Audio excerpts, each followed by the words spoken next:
compartir. Bueno, ok, en lo que te preparas antes para toda la audiencia para comenzar. Raúl tiene más de 25 años de experiencia como programador, tiene bastante experiencia en backend, frontend, mobile, DevOps, algo sabe. Habla de lenguajes funcionales como Scala, Clojure, Elixir, de lo que estábamos precisamente hablando. Y por supuesto le gusta programar en Rust, en Go y en Kotlin. Es autor de varios libros de procesamiento de datos a escala masiva y desde el 2020, año que le cambió la vida a muchos, es Confluent Community Catalyst por sus contribuciones en Kafka, que por cierto pueden ver la playera, la remera, estila, por supuesto, todas sus contribuciones en Kafka, además de ser un empresario con experiencia en el ámbito financiero. Raúl, esas son las credenciales y demás. A final de cuentas, estamos encantados de que estés con nosotros, de que precisamente compartas el espacio. Es tuyo, tú dirás si vas leyendo el chat progresivamente, si te generas un espacio para después, o un espacio para hacer respuesta al final, tú dirás. Bienvenido. Qué Sí, gusto. como charla interactiva. Si tú me quieres ir diciendo la pregunta, así conforme salta, y la respondemos. Si no no te hay problema. interrumpe, voy a ir a juzgar un poco, ajá, te lo comentamos, ¿sale? Exactamente. Sí, perfecto. Bueno, yo voy a usar, ¿por qué usar Java en el backend? Dada esta presentación, hasta ni yo me la creo, pero el menú es, ¿por qué usar Java en el backend? Ventajas y desventajas de Java y qué industrias, ¿no? ¿Qué industrias, qué industrias de TI usan? ¿Qué parte de la tecnología? Y qué industrias, obviamente de todas las del mundo, ¿no? Así de la financiera, la industria de telecomunicaciones, la industria del gobierno, la defensa, etcétera. ¿Qué industrias usan Java? Para empezar, lo que mencionaban hace ratito, Uriel y Rafa es, todos sabemos que cuando yo menciono el Elixir, así de, todos ubicamos así que es el remix entre Ruby y Erlang. Cuando decimos C++, así de, nos referimos a los seniors. Cuando decimos Rust, cuando hablamos de R, cuando hablamos de Java, cuando hablamos de Clojure, de Golang, de PHP, de Scala, de TypeScript, de Swift, todos esos lenguajes, pues normalmente son los más conocidos por la comunidad. Y en esta charla siempre me preguntan, ¿por qué no eres Java Champion, Raúl? Y les digo, porque para ser Java Champion necesitas casarte con Java. Y como bien decía Uriel al principio de la sesión, yo más me caso con el problema más que con la solución. O sea, para ser exitosos, tienes que casarte más con el problema siempre, más que con tu solución, para resolver cualquier problema, ya sea de programación, de lo que quieran, de diseño de sistemas, de arquitectura de sistemas, de bases de datos, etcétera. Conviene siempre más no teniendo martillo en mano, verle todo cara de clavo, sino más bien saber la herramienta correcta que usar en el momento correcto, ¿no? Porque, por ejemplo, mucha gente me dice, ay, pero ¿por qué PHP? ¿Por qué Kotlin? ¿Por qué Golang? ¿Por qué Rust? Es que depende de tu problema, depende del problema que tienes, es la solución que vas a ofrecer. Entonces, vamos a ver, todos conocen el índice TAIOBE. El índice TAIOBE lo que hace es hacer una encuesta entre muchos sitios de programación y te da un índice. Cada mes publica un índice de los lenguajes de programación más populares basados en cómo calculan el índice TAIOBE. Entonces, aquí vemos que en 2014, por ejemplo, Java es el naranjita. Hace 10 años, muchos todavía iban en la primaria. Aquí vemos un bajón de Java, si lo ven, y una subida de C. Muchos me preguntan por qué subió Python al primer lugar del índice TIOB y después está C y C++. O sea, lenguajes que tienen más de, ¿qué les gusta? Más de edad de Java. O sea, Java surgió en el 95 como una respuesta para poder hacer portables todos los programas que hacías orientado a objetos en C++, no los podías normalmente cambiar de plataforma. Entonces, por eso surge Java para hacer constrúyelo una vez y córrelo donde quiera. Entonces, el punto es, ¿por qué en el análisis del índice TIOBE, si ustedes ven, en 2022 ya lo habían superado por mucho Java? En 2020 fue el último pico donde estuvo Java en primer lugar y después hubo un bajón y después hubo un resurgimiento de CS++ y de Python. En esta charla les voy a tratar de explicar por qué pasa eso, pero bueno, el punto es, después sigue C Sharp, JavaScript, que JavaScript es muy polar, ¿no? O sea, tiene muchos haters y muchos lovers. Golang, SQL no debería ser considerado lenguaje de programación, pero aquí lo ponen así. Visual Basic, Fortran, Delphi, Pascal y Swift, ¿no? Todos conocen Swift, el lenguaje para programar en iOS, por ejemplo. Entonces, la primera impresión con la que quiero que se queden es, la primera pregunta de la charla es, ¿por qué Python ha subido tanto? ¿Por qué C++ ha subido tanto? ¿Y por qué Java bajó en los últimos 4 años del primer lugar hasta el cuarto lugar? ¿Sí? Y ahí se ha mantenido así de Java. Entonces, aquí vemos, yo tengo maestría en administración financiera y me gustan mucho los datos. Entonces, casi toda mi presentación son puros datos, puras gráficas, y muy poquito texto para no aburrir a la audiencia. Entonces, aquí vemos en la gráfica de la izquierda, vemos una comparación de Java contra Scala, pero tomando como referencia Kotlin. Entonces, vemos que para 2023 hubo un incremento en la búsqueda de trabajos de 971% de Java puro, contra casi 0% de Scala. De cursos ofrecidos en línea, hubo un incremento de 1,236% y contra 27% de Scala. ¿27% de qué? Si tomáramos a Kotlin como el 100%, Scala creció el 27%. Esta flechita indica que se quedó en el mismo nivel. Por ejemplo, las búsquedas en los buscadores más famosos, en Stack Overflow y en Google, en Google subieron 1,100% y de Scala subió 32%. Luego, Java en Stack Overflow el número de preguntas bajó, ligeramente con respecto al año anterior, pero creció 407%. Entonces, Scala subió 15%. ¿Por qué menciono aquí, para todos los que no saben, Java es dos cosas? O sea, Java es la máquina virtual de Java y Java es todo el ecosistema de lenguajes que está construido sobre la máquina virtual de Java.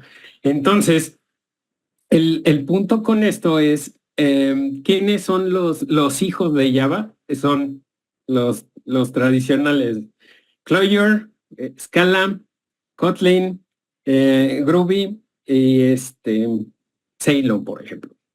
Si me faltó alguno, aquí ahorita lo mencionamos.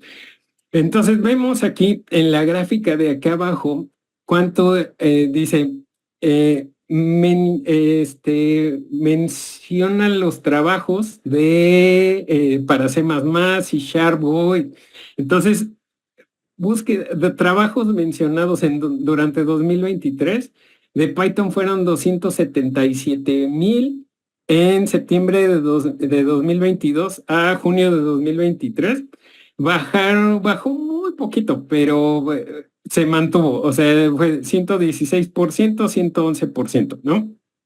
Después de JavaScript, 238,000 menciones y acaba el año con 147,000 menciones. Y así nos vamos con C Sharp, con C++, con TypeScript, con Rust y con Golang, ¿sí? Ahora, la de acá de la izquierda es Python contra Java, tomando a JavaScript como el 100%. Entonces, vemos que hubo un incremento de Python de 274% contra 92% de Java. Si vemos, los dos lenguajes se mantuvieron estables durante 2023, no subieron ni bajaron con respecto a 2024. Sin embargo, el crecimiento fue constante. O sea, Python, por ejemplo, tuvo un crecimiento de 111% contra JavaScript. Python tuvo 145 y 146. Java tuvo 93, 92, 95. Entonces, igual está clasificado por búsqueda de trabajos que eran publicados, búsquedas en Google, cursos ofertados en todas las plataformas y preguntas de Stack Overflow. Entonces, la siguiente gráfica muestra lo que les decía. ¿Cuánto es el número de estudiantes en Udemy para Java, para Kotlin y para Scala?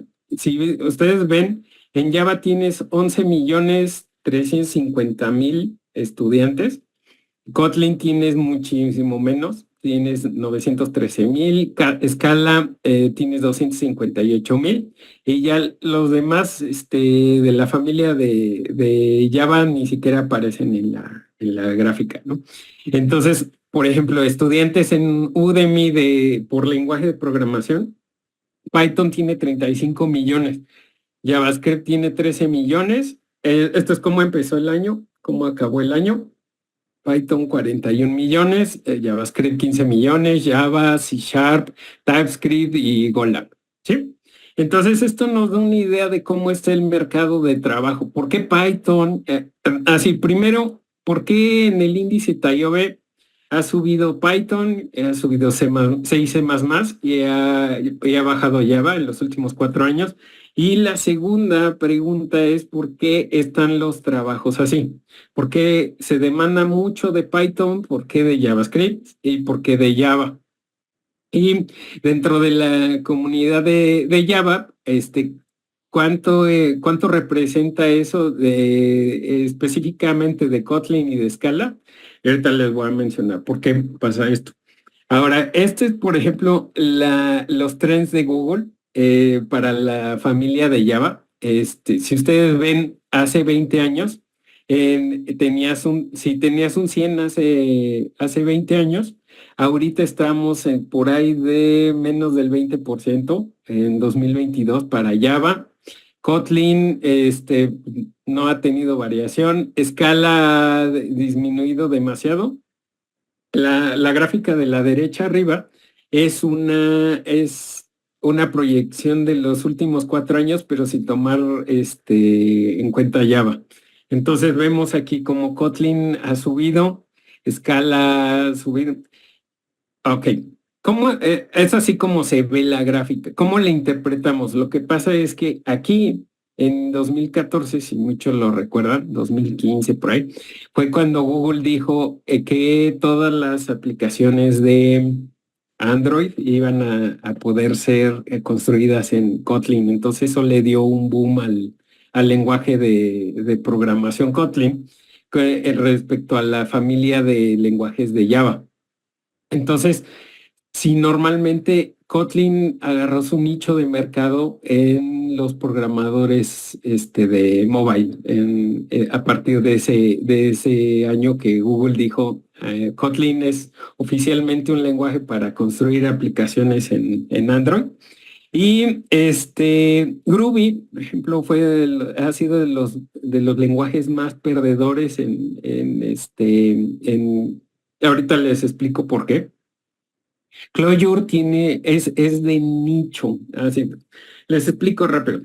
Scala, ¿por qué surge? Surge por la necesidad de tener lenguajes funcionales en la JVM. Entonces, el creador Martin Odesky lo que hace es hacer un lenguaje que principalmente fuera totalmente funcional, no tanto como Haskell, pero que fuera súper ultra, en vez de ser orientado a objetos como Java, que fuera totalmente un lenguaje funcional.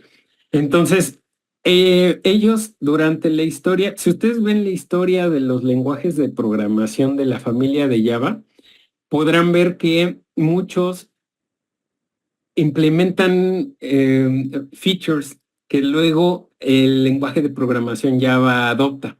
Entonces, Groovy empezó muy pujante en 2006, por ejemplo, tuvo un pico aquí en 2010 y después se ha mantenido igual Clojure. Clojure es para poder hacer Lisp pero sobre la JVM. Es decir, tú vas a programar, si les gusta mucho el lenguaje de programación Lisp, les gusta mucho el lenguaje de programación Scheme, Clojure es para ustedes porque puedes programar en un lenguaje que se parece mucho al Lisp, pero sobre la máquina virtual. Entonces, para eso tienes que cambiar totalmente tu paradigma, como decía Uriel, pero el Clojure tiene también su nicho de mercado. Nada más que hemos visto en los últimos años, ha bajado un poquito Clojure y Groovy. Scala se despegó en 2014, mucho, acá lo podemos ver, que hubo dos hitos en 2012, 2013. Uno fue la construcción de Apache Spark y el otro fue la construcción de Apache Kafka, los dos sobre Scala, porque era una época donde Oracle no te daba suficientes herramientas como lenguaje de programación. Entonces Scala empezó a sacar muchos features, muchas características que hoy ya está incorporando Java, pero por eso en esos años, por ejemplo, entre 2010 y 2014 era muy común que si programabas en Java, te fueras más por Scala o por Groovy o por alguno de los lenguajes, no tanto por Java. Después vemos a partir de 2014 que Java, Oracle toma conciencia del rezago de Java, entonces deciden que cada 6 meses se libera una nueva versión de Java, no importando más bien no importando cuántos features se agregaron, sino los que hayas agregado, esos entran dentro de la clasificación, y entonces los agregamos al lenguaje de programación. Entonces, por eso ha tenido su despertar de Java de 2014 hasta 2020, subió mucho y Scala bajó. Últimamente, ¿por qué en 2020 hubo este bajón? Porque literalmente de Scala 3 a Scala 4 hay un mundo de diferencia. O sea, ahí ya es otro lenguaje de programación, y portarlo es muy difícil. Entonces, el problema de Scala es que si tienes un proyecto en Scala 3, exportarlo hacia Scala 4 es un dolor de todo el equipo de programación, y por eso ha perdido cierto auge la comunidad de Scala. Sin embargo, sigue siendo de los lenguajes de programación de la JVM mejor pagados. El otro es Kotlin, como les decía, por mobile, ¿no? Bueno, aquí vemos las tendencias de Google, Python, JavaScript, Java, etcétera. Y aquí vemos las mismas tendencias. Este es un zoom. La gráfica de la derecha es un zoom de los últimos 4 años, desde 2020. Entonces aquí podemos ver, en 2020, si recuerdan ustedes, Python empieza así y de repente aquí tiene un boom Python. Ahorita les explico por qué.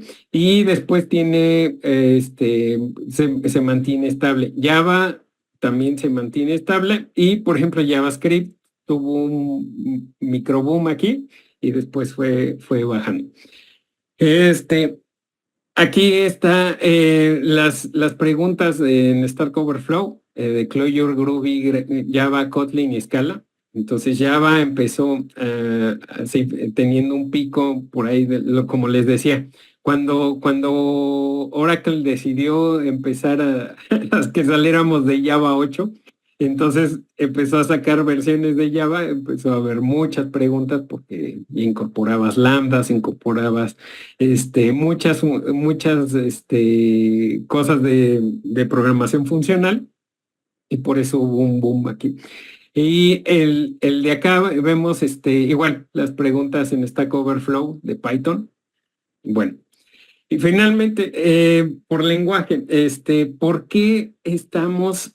Esto es en ambiente financiero, porque siempre se pide fíjense, en el backend siempre es Java. Poquito de C Sharp y poquito de C++. Swift es para hacer aplicaciones en iOS. Y C++ es porque normalmente tus sistemas bancarios están hechos de C++, entonces contratan gente para migrar de C++ a Java. Y finalmente acá, ¿por qué Python está teniendo tanto auge? Ahorita lo vemos. Finalmente, para concluir con esa sección, es ¿en qué están hechos todos estos lenguajes? Mi especialidad es el data processing. Entonces, todas estas herramientas, por ejemplo, Apache Flink está hecho en Java. Apache Spark está hecho en Scala. Apache Kafka estaba hecho originalmente en Scala, pero ya después todo el ecosistema de Kafka ha sido migrado a Java puro, por lo que les decía. Mantener escala es muy costoso. Entonces, ¿dónde no usamos Java? Esta es la pregunta, porque dicen, sí, semana Java y todo Java y vámonos todos a Java y obviamente Systems Programming. Si tú vas a hacer una base de datos, si tú vas a hacer un sistema operativo, si tú vas a hacer un controlador de gráficos de un juego, muy raramente necesitarás dependencia de una máquina virtual de Java. Entonces, por eso es por lo que optan normalmente. Si es moderno, yo diría que no hay necesidad de escribir escribir más código en C++, pero yo soy muy partidario de Rust, del lenguaje de programación Rust, por toda la seguridad que agrega a C++. Pues sí sería el heredero de C++, Rust. Y, por ejemplo, si vas a hacer programación de bajo nivel, si vas a hacer drivers, si vas a hacer controladores, por ejemplo. ¿Por qué menciono aquí NVIDIA? Porque NVIDIA normalmente publica sus drivers. Si ustedes quieren programar CUDA, para usar GPUs en lugar de CPUs, ¿por qué? Dos pasitos para atrás. ¿Por qué usaría yo GPUs en lugar de CPUs? Pues porque son muchísimo más baratos y porque tu tarjeta gráfica tiene mucho más procesadores de GPU que procesadores de CPU. Entonces, ¿por qué se ha vuelto tan famoso? Porque es lo que le da vida a los backends de los LLMs, ¿no? De la inteligencia artificial. Entonces, NVIDIA publica sus drivers normalmente en CUDA, en un lenguaje de programación que es muy fácil de consumir desde C, pero que es muy difícil de consumir desde Java. Entonces, por eso ha tenido tanto auge C y C++. Por ejemplo, si voy a hacer drivers en mi celular, los drivers, por ejemplo, si yo quiero los drivers que controlan la cámara, la llamada, el Wi-Fi, que controlan pues no los voy a hacer todos en Java o en Kotlin, sino que sí tiene que tener tantita programación en lenguajes de bajo nivel, como C++ o Rust. Entonces, por ejemplo, muchos de los módulos de Ubuntu, de los sistemas operativos, están siendo migrados de C++ a Rust por la capacidad de control de errores que tiene Rust, ¿no? Y finalmente, Data Science, que es lo que les decía, si tú hoy quieres hacer Data Science, el lenguaje de programación es Python. Si tú quieres hacer DevOps, el lenguaje de programación es Python. Ha habido muchos esfuerzos así por querer hacer Data Science en Java, pero los científicos de datos se casaron hace mucho ya con Python. De hecho, había una competencia así de ¿qué usa más un científico de datos, R o Python? Todos se fueron por Python. Entonces, lo que hoy impera es construir programas hechos en Python normalmente. ¿Cuál les gusta más? ¿Cuál es el que más usa toda la comunidad de ciencia de datos? Es Pandas. Entonces, hay una iniciativa que se llama el proyecto Polars, que es, le expones al programador una interfaz de Python, pero por atrás, en vez de estar hecho en Python, está hecho en Rust. Entonces es muchísimo más, tiene muchísima más capacidad. O sea, de poder programar varios megas, puedes programar varios teras de información usando la misma interfaz, que es Python. Entonces, por eso Python ha tenido mucho auge en los últimos años. Y del otro lado, si les preguntan un DevOps, ¿qué lenguaje usas tú? No te van a decir que scripting, van a decir que todos usamos Python aquí para administrar lo que quiera. Kubernetes para administrar Docker, para administrar mis instancias, con Puppet, con lo que ustedes quieran, van a usar Python. Por eso ha tenido mucha relevancia Python. Finalmente, ¿dónde sí? Ahora sí, pues si vas a hacer web y vas a hacer backend, pues, no le busques, o sea, ya está, tienes gran comunidad, tienes toda la documentación posible del mundo, tienes todas las preguntas en Stack Overflow. Es más fácil hacerlo todo en Spring Boot que estarlo haciendo, por ejemplo, en un backend de Python, por ejemplo. Escala mejor porque está sobre la JVM, etcétera. Obviamente en mobile, en Android, pues ahí siempre va a ser Java.